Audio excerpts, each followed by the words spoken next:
Salut,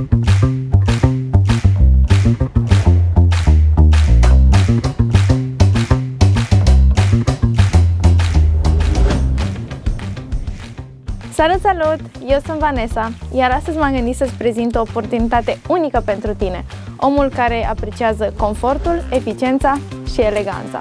Iar aici mă refer la case tip duplex și înșiruite, menite să întâmpine fiecare nevoie pe care o ai. Hai să-ți arăt!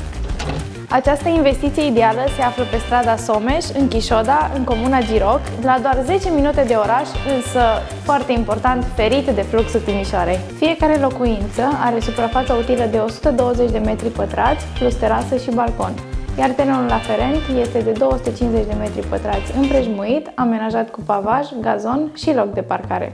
Iar când vine vorba de compartimentarea casei, aceasta este realizată pe 2 etaje.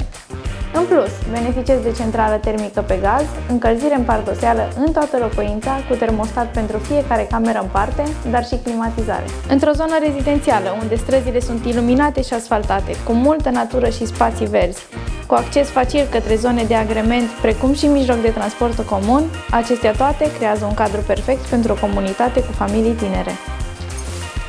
Ce mai aștepți? Hai să te convingi singur! Casa ta e la mine! Vino să-ți iei cheia!